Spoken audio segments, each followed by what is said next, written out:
आज हम इस वीडियो में करेंगे एनसीईआरटी क्लास 10 चैप्टर 3 करेंगे हम कि ग्राफ है उसको हम सोल्व कैसे करेंगे, ग्राफ को हम बनाएंगे कैसे, है ना, कैसे ग्राफ बनेगा, ग्राफिकली रिप्रेजेंटेशन कैसे होगी ग्राफ की, और सबसे मेन बात है कि उसमें इक्वेशन कैसे बनेंगी। पहले इक्वेशन बनाने नहीं आएगी तभी हम ग्राफ को बना पाएंगे। तो हम सीखते हैं कि इक्वेशन बनेंगे कैसे पहले।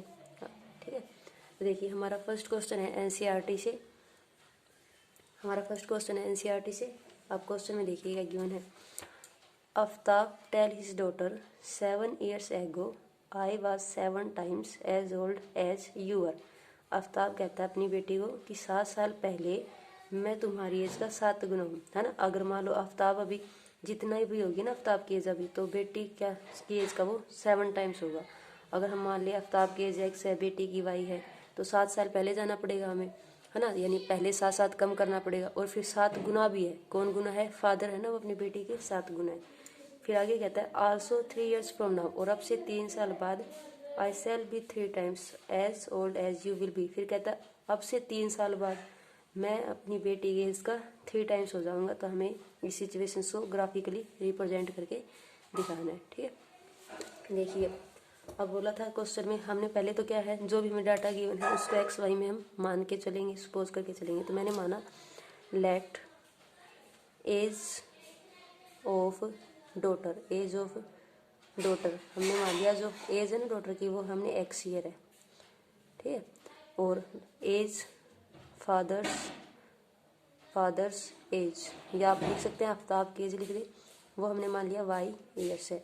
और ये दोनों हमारी प्रेजेंट एज है। कौन सी एज है? हमारी प्रेजेंट एज। कभी भी हम क्वेश्चन सोल्व करेंगे तो जो एज हम लेके चलेंगे ना वो हमारी प्रेजेंट एज ही होंगी, है ना। प्रेजेंट पता होगी तो हम पीछे की भी निकाल सकते हैं, पास्ट की, और हम फ्यूचर वाली भी बता सकते हैं। जैसे मैं कह दूं कि अभी किसी बच्चे राम कोई लड़का है, उसकी एज अभी 10 साल है, और 2 साल पहले क्या थी तो आप बता देंगे 8 थी। 2 साल बाद क्या होगी तो 12 हो जाएगी, है ना। तो वैसे ही हम प्रेजेंट एज हमें पता होगी तो हम दोनों एज निकाल सकते हैं। अब देखिए, अब कहते हैं 7 साल पहले, 7 साल पहले, है ना। एगो को मतलब पहले, 7 साल पहले होता है, पूछा है उसने। तो हम लिखेंगे डॉटर्स एज 7 years एगो। डॉटर की एज 7 साल पहले क्या रहेगी? एक्स तो अभी है वो प्रेजेंट में, तो 7 साल पहले क्या रहेगी? एक्स माइनस 7 ईयर की रही होगी। अब जब डॉटर की कम हुई है तो फादर की भी तो एज कम होगी ना, तो 7 years एगो फादर की एज क्या होगी? वाई माइनस 7 होगी।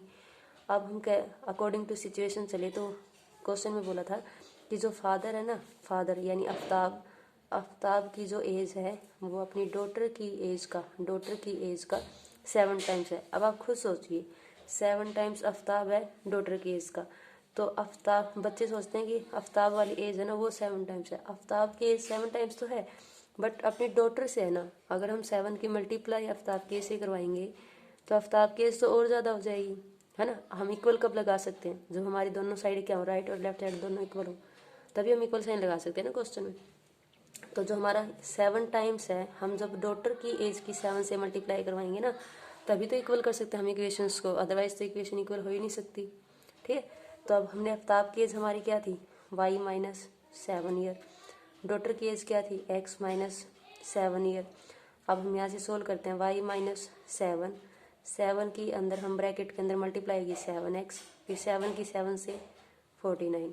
अब प्लस का 7x है, इधर आएगा तो माइनस हो जाएगा, तो y माइनस 7x हो जाएगा। और ये इधर प्लस का माइनस का 7 इधर आएगा तो प्लस का, तो माइनस 49 प्लस 7 यानी y माइनस 7x इक्वल हो गया मेरा माइनस के 42। ये हमारी इक्वेशन आ गई। ठीक है, अब हम आगे करते हैं अगली लाइन क्या थी हमारे क्वेश्चन की, उसके अकॉर्डिंग हम आगे वाला पार्ट करते हैं। फिर उसने बोला after 3 years also 3 years from now, अब से 3 साल बाद। तो आफ्टर 3 years, है ना, 3 years लेटर यानी 3 साल बाद। 3 साल बाद जो डॉटर है उसकी एज क्या होगी, है ना। Daughter's age 3 year after, daughter age क्या होगी? एक्स तो थी, और 3 साल बाद यानी एक्स प्लस 3 हो जाएगी। आफ्ताब की एज क्या हो जाएगी? आफ्ताब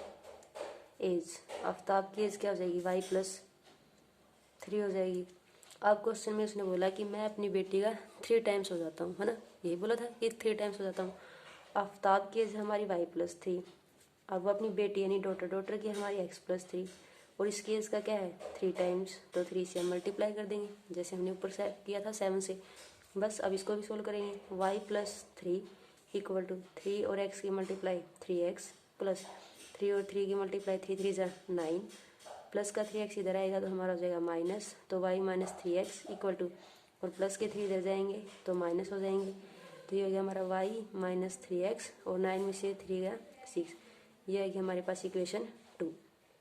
इक्वेशन बनानी तो आपको समझ आ गई होगी कि कैसे इक्वेशन बनाते हैं। अब हम देखते हैं कि हम इनको ग्राफिकली कैसे रिप्रेजेंट करते हैं। ठीक है, तो अब ग्राफ पे कैसे दिखाएंगे, है ना। तो जब भी हमें क्वेश्चन ग्राफ पे दिखाना है तो हम कम से कम 3 वैल्यू फाइंड आउट करके दिखाएंगे।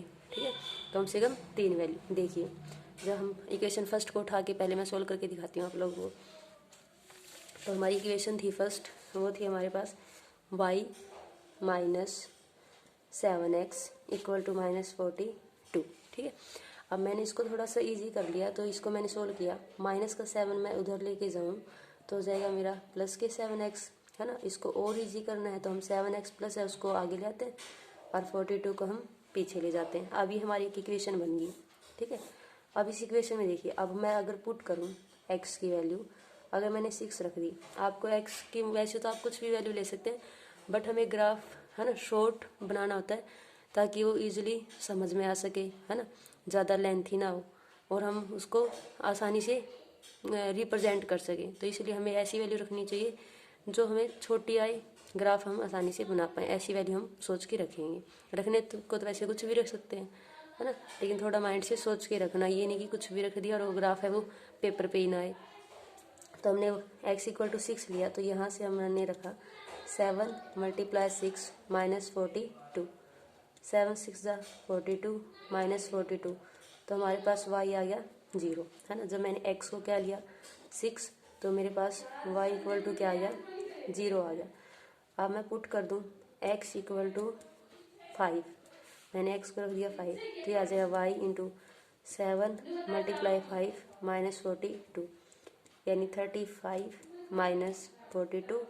अब 42 में से आप 35 माइनस करेंगे तो यह आ जाएगा हमारे पास माइनस का 7, क्योंकि माइनस के 42 बड़े हैं ना, तो जो टर्म बड़ी होती है ना उसी का साइन आता है आंसर में, तो माइनस के 7 आ जाएंगे। यानी अगर हमने x को लिया 5 तो हमारा y आ गया हमारे पास कितना माइनस का 7। अब हम रखते हैं, अगर पुट कर दिया मैंने x इक्वल टू 7, अब देखते हैं y क्या आता है। तो 7 मल्टीप्लाई 7 माइनस 42, 7 7 ज़ा 49 माइनस 42 यानी प्लस के 7। तो अगर मैंने x को 7 लिया तो मेरा y भी कितना आ गया 7 आ गया। अब हम इसको टैबलेट कर लेंगे, यानी हम टेबल की फॉर्म में इस डाटा को दिखाएंगे। ठीक है, तो हम टेबल की फॉर्म में इसको दिखाते हैं। तो हम यहाँ लिखते हैं, पहले आप टेबल बनाएंगे, टेबल के ऊपर जो हमने इक्वेशन सोल्व किया ना उसको भी लिखिए। तो हमने हमारी इक्वेशन थी y equal to 7x minus 42। अब यहाँ पे आप बॉक्स बना लीजिए,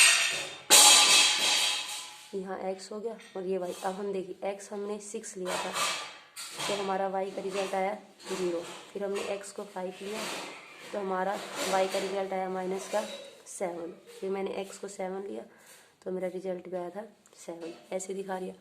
अब आप ग्राफ खींचिए, ठीक है, एक्स और वाई एक्सिस का, ये हो गया हमारा ग्राफ। जब आप ग्राफ खींचेंगे तो आप पेंसिल से बनाएं उसको और मेजर करके बनाएं, ऐसे ही ना बनाएं, है ना, क्योंकि पॉइंट लाइन में नहीं आएंगे, फिर ऊपर नीचे आएंगे, फिर वो मिस्टेक हो जाएगी। आप देखिए, हम जैसे जानते हैं जो ये हॉरिजॉन्टल लाइन है, जो ये हॉरिजॉन्टल लाइन होती है ना, जैसे हमारा ये जो हमारा कार्टेशियन प्लेन है इसमें ये रिलेटिव लाइन को हॉरिजॉन्टल बोलते हैं और इस लाइन को हम वर्टिकल बोलते हैं। तो हॉरिजॉन्टल लाइन नाम का होता है, हमारा नाम होता है एक्स एक्सिस, और जो हमारी वर्टिकल होती है इसका नाम होता है हमारा वाई एक्सिस। जब हम ये राइट साइड चलते हैं ना तो सारी वैल्यू इधर राइट डायरेक्शन में सारी वैल्यू हमारी प्लस होती है और इधर लेफ्ट डायरेक्शन में हमारी वैल्यू माइनस होती है। यानी ये वाला जो क्वाड्रेंट है ना, ये वाला हिस्सा, इसमें हमारी एक्स और वाई दोनों ही हमारी माइनस में होती हैं वैल्यू। तो अब हम यहाँ इक्वल डिस्टेंस पे निशान लगा लेते हैं। आपको ये डिस्टेंस मेजर करके लगाने हैं, आप 1 सेंटीमीटर आधा सेंटीमीटर जो भी लगाना है आप वैसे मेजर कर लीजिए पहले स्केल से, फिर आप लगाइए, ऐसे ही मत लगाइएगा, है ना, वरना क्वेश्चन गलत होने के बहुत ज़्यादा चांस होंगे। हमने नाम दिया 1 2 3 4 5 6 और 7, यहाँ पे भी दिया 1 2 3 4 5 6 7। यहाँ आएंगे तो -1 -2 -3 -4 -5 -6 -7 -8। इस वाले पे लिखने की जरूरत नहीं है क्योंकि हमारी एक्स में कोई वैल्यू माइनस में है ही नहीं। तो अब देखिए हमने लिया एक्स हमारे पास, वाई हमारा 0, ये तो ओरिजिन है, ओरिजिन पे तो दोनों ही 0 होते हैं, एक्स भी 0 और वाई भी 0। तो वाई तो है 0 और एक्स हमारा 6, तो हम बड़ी वैल्यू की तरफ जाएंगे, मूव करेंगे तो हमारा जो ग्राफ आएगा वो हमारा 6 पे आ जाएगा। यानी हम इस पॉइंट को, आपको इस पॉइंट को डार्क करना है और लिखना भी है कि हमारा एक्स है, पहले एक्स ही लिखते हैं फिर हम वाई लिखते हैं, ठीक है। तो 6 और 0। अब आगे देखिए, फिर हम इसी आगे देखें तो अगली वैल्यू हमारी एक्स है हमारा 5, तो एक्स यहाँ पॉजिटिव डायरेक्शन में ना, यहाँ वाला एक्स है हमारा 5 और वाई है हमारा -7, तो वाई हमारा -7। तो हम इसको आगे बढ़ाते हैं और यहाँ से आगे हमारा, अब जहाँ पे ये पॉइंट हमारी मीट करते हैं वो पॉइंट होगा हमारा, तो एक्स पहले लिखते हैं, तो एक्स है हमारा कितना 5 और वाई है हमारा -7, ठीक है। इस पॉइंट को हम डार्क कर लेंगे। फिर अगला पॉइंट हमारा दोनों ही 7 7 है प्लस का, तो यहाँ पे एक्स भी हमारा 7 है और वाई भी हमारा 7 है, तो हम इसको आगे बढ़ा लेंगे। ये देखिए तो ये आ जाएगा हमारा 7 7, तो ये पॉइंट आ गया मेरा 7 और 7। अब हम बस इनको क्या करेंगे, इनको हम मिला देंगे, ठीक है। ये हमारा मिल गया। तो जब आप मिलाएंगे ना ग्राफ तो एक स्ट्रेट लाइन आएगी, कभी भी आपकी कोई कर्व नहीं आएगा, यानी टेढ़ी कोई लाइन नहीं आएगी, इसी स्ट्रेट लाइन आएगी। अगर स्ट्रेट लाइन आ रही है तो इसका मतलब आपने जो ग्राफ बनाया, आपने जो वैल्यू रखी है वो बिल्कुल करेक्ट है। और अगर नहीं आ रही तो इसका मतलब आपकी कहीं मिस्टेक हुई है, तो आप उसे दोबारा सॉल्व करें या फिर आप एक बार देख लें कि कहाँ आपसे मिस्टेक हुई है, ठीक है। होप सो आपको अच्छी लगी होगी वीडियो, क्वेश्चन समझ में आया होगा। समझ में आया हो तो चैनल को लाइक करिएगा, सब्सक्राइब करिएगा, शेयर करिएगा, कमेंट करके बताइएगा कि कैसी बनी है वीडियो।